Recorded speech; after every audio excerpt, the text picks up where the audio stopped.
Donc aujourd'hui, on va accrocher vos ceintures.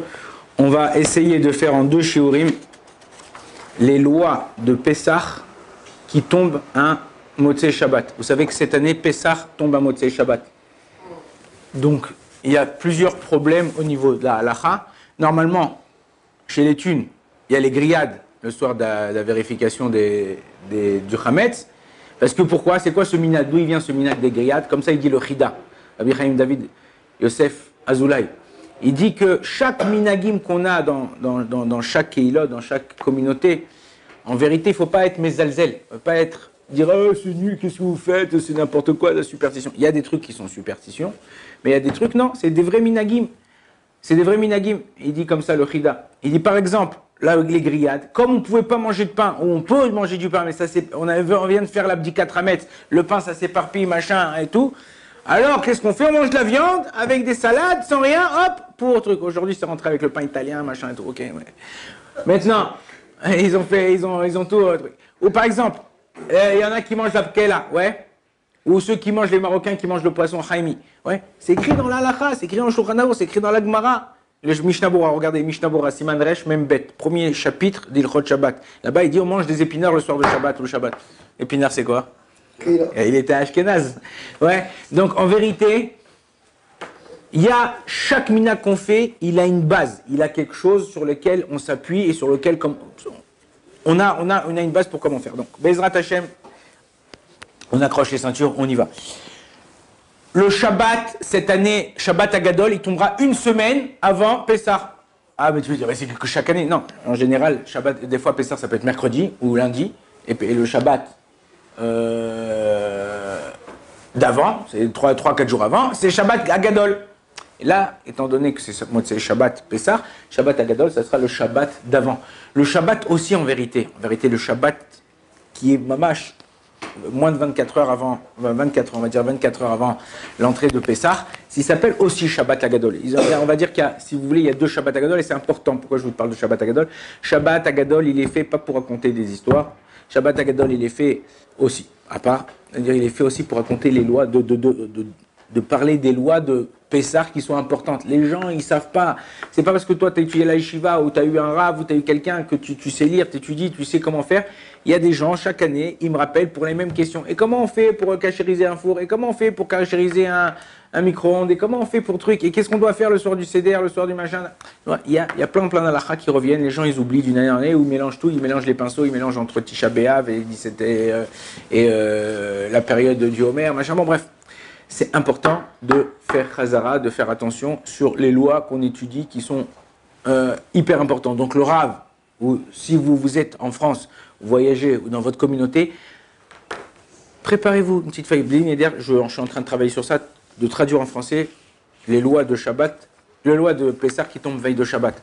Commencez, il faudrait que Bezrat Hashem je les publie, mais en tout cas pour que les gens y savent. Donc, très important de savoir le choix. Mais non, ça c'est le premier point, les halachot. Deuxième point, Shabbat Agadol, d'étudier des choses sur la Haggadah. T'arrives pas là, bon vas-y, allez, on boit les 4 verres, mon frère, on kiffe et tout, on fait un shot, ok, tac.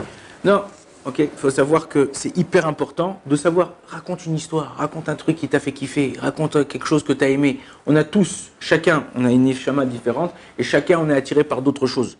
Ok, c'est tout à fait normal. Kadosh Baruch Hu, il nous a fait différemment pour qu'on puisse penser différemment, sinon le monde, ça serait un clonage. Ok? Donc, on a besoin de savoir, taille, qui fait un Dvar Torah, marque-le. Moi, j'ai un petit carnet tout le temps, à chaque fois, hop, je marque à chaque fois tous les trucs que j'ai kiffé, tous les trucs que je dois parler, samedi, le Shabbat, ça, comme je suis doré dans les synagogues, tac, j'ai un petit truc, hop, je l'ouvre, hop, c'est une petite idée, un petit truc sympa. Très important d'avoir, le soir du Seder, raconter une histoire sur la sortie d'Égypte, un miracle qui vous est arrivé. Important de faire ça. Ok. Cette année, et aussi, surtout, le Rav qui parlera Shabbat, dernier point, parler de la tchouva. Ah, pourquoi tchouva? Parce que la tchouva, le soir de Pessah, c'est quoi la matzah? La matzah, c'est de l'eau et de la farine. Il n'y a pas de levain. Le levain, c'est ce qui fait gonfler. Ouais, c'est vainé. Ouais, non, c'est ce qui fait gonfler. C'est quoi? C'est l'orgueil. on a tous un petit peu d'orgueil. On a tous un petit peu de machin, tout ça. Et des fois, l'orgueil, ça peut te tourner un tour. Si tu agis dans l'orgueil d'une façon tac au tac, tu perds. C'est pour ça qu'Akadosh Baruch Hu nous dit, les Chachamim, calme-toi, respire un bon coup, réfléchis et après agis. Si tu réfléchis, ah il m'a fait ça, tac, je réfléchis. Il y a des fois, il faut agir tout de suite. Mais sinon, faire attention, comment faire. Moi, par exemple, je vous donne un exemple. Ce Purim. Il y a quelqu'un que je respecte beaucoup, on se respecte mutuellement, et c'est quelqu'un, on va dire, bon, je lui ai offert un Mishloach Manot, j'attends pas, en général, quand tu offres un Mishloach Manot, c'est pour rapprocher, pour aimer ça, mais bon, je sais pas, il s'est senti obligé ou pas obligé de me donner un Mishloach Manot, alors que bon, c'est même pas moi qui lui ai apporté, j'ai envoyé quelqu'un. Et quand j'ai reçu le Mishloach Manot, je dis, et ma femme me dit, regarde, c'est qui a offert ça? Je lui dis, c'est lui, on va dire David. Je dis, je sais pas, dedans il y a écrit Michael. Il a reçu un gotet de Michael et une gotet de Naïm. Tu dis, purée, je respecte ça. Non, ça c'est de l'orgueil. Ça c'est de l'orgueil. Mets de côté. Il est pas obligé. Un, il n'est pas obligé de te donner. Et deux, il ne doit rien. Donc voilà. Donc soit ça c'est de l'orgueil, tu mets de côté un mec, un autre, un Marocain, un Américain, pardon. Un Américain, il vient et dit, ouais, purée, qu'est-ce qu'il a fait là? Ok, non, calme-toi, mon frère, réfléchis. Ok, arrête, laisse passer. Allez, Bédi, viens voir. Ce que toi tu laisses passer, Akadosh Baruch Hu, il laisse passer. Si toi t'es intransigeant, Akadosh Baruch Hu sera intransigeant. Continue. Cette année, au lieu de faire l'Abdikat Hametz le 14 au soir, vous savez, Vaï Ere, Vaï Boker, Yom Echatz. D'abord chez nous c'est le soir, après c'est le matin. Ouais. Et c'est la journée. Quand c'est que ça commence Shabbat? Vendredi soir. Et ça termine samedi soir, parce que ça commence toujours la nuit. C'est pour cela que quoi? Que c'est important cette année que Shabbat c'est le 14. Et on ne peut pas faire la vérification vendredi soir. Donc la vérification, on la fera avant. Ok? On fera la vérification du Hametz avant. Et on brûlera le Hametz le vendredi matin. Ah, c'est pas encore arrivé. Le dernier, l'ultimatum pour manger du Hametz, c'est quand? 11h à peu près, 13h. Non, c'est samedi matin. Cette année, c'est samedi matin. Et Shabbat, on a le droit de brûler. Shabbat, t'as pas le droit de brûler. Alors on fait l'abdika jeudi soir. On fera l'abdika cette année jeudi soir. On brûlera le Hametz vendredi matin. On rentrera dans Shabbat normalement, comme un Shabbat normal. Mais non, au niveau, on verra, on va parler de ça, au niveau de manger de la matzah. Et on dit, ouais, il y en a qui disent, non, depuis Rosh Chodesh, on n'a plus le droit de manger de matzah. Non, il y a plusieurs minagim, enfin plusieurs trucs. Au niveau de la halacha strict, c'est le 14 au matin, enfin 14, à partir du 14, on n'a plus le droit de manger de matzah. Ça veut dire que si ce soir, c'est le soir du Seder, aujourd'hui, toute la journée, je ne mange plus de matzah. Mais vendredi de soir, j'ai le droit de manger de la matzah. En général, on va voir les minagim, enfin on va voir comment on fait. D'abord, on va terminer avec la Bdikat Hametz. Mais les minagim en général, c'est de acheter des pitotes. Ta femme ne fera pas de pain, ok? Ne lui dis pas, ouais, pourquoi t'as pas fait de pain ce Shabbat? Moi je voulais kiffer, c'est le dernier Shabbat. Calme-toi mon frère, vas-y, avale ta salive. Ok? Donc aujourd'hui tu manges, on achète des pitotes. Pourquoi des pitotes? Parce que les pitotes c'est un pain qui s'émiette pas. Il faut faire attention, surtout quand on a des enfants. Donc en général, tu peux manger des pitotes vendredi soir, ok? Ou manger de la matzah vendredi soir. En général, la matzah qui est interdite, c'est la matzah avec laquelle je m'acquitte le soir du Seder. Si tu prends de la matzah qui n'est pas shmoura, tu peux manger de la matzah vendredi soir, samedi matin, et Seudah Shlichit même, à la rigueur. Ok? Maintenant, au niveau de la halacha, comment on fait en général? Vendredi soir, on mange des pitotes. Samedi matin, tout le monde se lève au net, ou à 6h du matin. Pourquoi? Parce que, comme il a dit, samedi matin, il y a un horaire limite, vers 11h à peu près. Il faut vérifier le calendrier dans chaque endroit où on est. Le calendrier change selon la levée du jour et le coucher du soleil. Et après 11h, on ne peut plus manger de pain. Donc si tu veux manger tes pitotes, en général, les gens ils se lèvent au net. On ne traîne pas dans la tefila. On ne fait pas des shirim, des piluti. On ne fait pas monter 10 personnes à la Torah. Okay, on fait monter juste les personnes qui doivent monter. Et on fait kidouche, on fait motzi, on mange ses salades, machin. Une fois qu'on a terminé, on prend la nappe, les pitotes, on a dit ça n'avait pas de miettes. Hop, on jette dans la poubelle. Où tu veux, tu le jettes où tu veux. En général, bon, ça c'est pour mieux faire. Seudah Shlichit. Qu'est-ce qu'on fait Seudah Shlichit? En Seudah Shlichit, il y a une mitzvah aussi de manger du pain. Ah, je ne peux plus manger de pain. L'interdit, il est interdit de manger du pain. Ce qu'il dit, le Rav Ovadia, pour pouvoir manger quelque chose qui est motzi, tu fais une soupe de bouillon, ce que tu veux, marakov, ce que tu veux.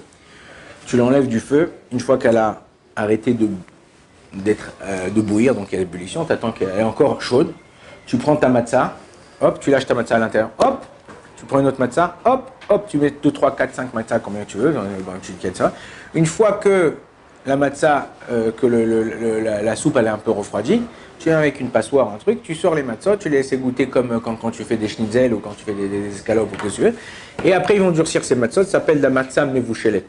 Ou deuxième possibilité, tu trempes la matzah dans de l'œuf et une pelure ou ce que tu veux, tu la fais frire, okay, hop, et tu la gardes, cette matzah-là, elle reste à motzi, mais elle a perdu son goût de matzah, et donc j'ai plus le issour à Seuda Shishit de goûter la matzah, parce qu'on s'approche de la temps, et donc tu peux faire motzi dessus, faire comme ça. Quelqu'un qui veut pas faire comme ça, que je vais pas te prendre la tête à ma femme, ou je vais pas me prendre la tête, ou je veux pas machin de ça, qu'est-ce qu'il doit faire et comment il doit faire? Il peut faire Seuda Shishit sur du poisson qu'il avait du midi ou sur des salades avec... Il n'y a pas de cracker. Alors il y en a qui disent qu'on peut manger la matzah ashira. C'est quoi la matzah ashira? C'est la matzah qui est mélangée avec un jus. Toute matzah qui est mélangée avec de l'eau, si on ne fait pas attention un peu, mais avec un jus, on dit que si c'est 100% jus et qui n'est pas mélangé avec de l'eau, ce jus-là, en général aujourd'hui, ils coupent les jus avec de l'eau. Ok, non, oui, mais c'est pas le fait qu'il y a matzah ashira, ça ne veut pas dire que c'est matzah ashira, c'est pour ça que c'est important. Le Harizal, il nous dit comme ça, quelqu'un qui fait attention à Pessah, de garder toutes les lois de Pessah comme il se faut, de faire attention, t'es marmire. Je ne bois pas stam, c'est un exemple que je dis, vous n'êtes pas obligé d'écouter ça, moi je le fais ou je ne le fais pas, c'est pas un truc, mais moi je prends sur moi, pas moi, ça veut dire vous, chacun d'entre nous, d'être marmire, je ne bois pas de Coca-Cola. Je bois de l'eau du robinet ou de l'eau d'Evian ou de l'eau machin. Je mange pas des choses manufacturées comme la matzah ashira. Je veux faire attention. Le Harizal il dit toute personne qui fait attention à Pessah de faire attention à la kashrut comme il se faut. Akadosh Baruch Hu muftachlo shelo yicheta kol hashana. Akadosh Baruch Hu lui promet de lui éviter de tomber dans la faute toute l'année. Donc ça c'est le Harizal. Donc c'est important. C'est une fois dans l'année. C'est 7 jours. Ça va, c'est pas à la fin du monde. Tu dis, c'est comme si je te dis, voilà, n'importe quoi. Tu veux que ta grand-mère arrête de fumer une semaine. Aucun rapport. Ok, d'accord. Et le mec est d'accord, une semaine, il arrête de fumer. Une semaine, ça va, c'est pas toute ta vie. Ok, t'as compris. Et en plus, ça habitue le corps. Les gens aujourd'hui, c'est la mode. On appelle en hébreu nikouï réalim. Nettoyer le corps de la détox, machin, pendant une semaine, tu manges des carottes et de la laitue, tu es prêt pour un lapin, ok? Donc, tu fais une sorte de détox, d'accord? Là, c'est cette semaine-là. Ouais, mais la matzah, ça fait mal au ventre, tout ça. Le Zohar, le Gaon de Vina, ils appellent ça, on appelle dans le Zohar, la matzah, lechem haemuna ou lechem harefoua, le pain de foi ou le pain de guérison. Alors, ok, d'accord, ça fait mal au ventre, ça fait aller aux toilettes, ça fait ce que tu veux, machin, ça. Mais sachez que chacun, il y a la mitzvah de manger de la matzah, c'est que le premier soir du seder. Après, toute la semaine, tu n'as pas envie de manger de la matzah, tu n'es pas obligé chez les étudiants, ils font quoi? La matzah, ils épilent la matzah, ils mettent dans le lait comme ça. Mais tu n'es pas obligé de manger de la matzah toute la semaine. Et quand tu manges une matzah, sache que ça s'appelle lechem euna, lechem hazeh.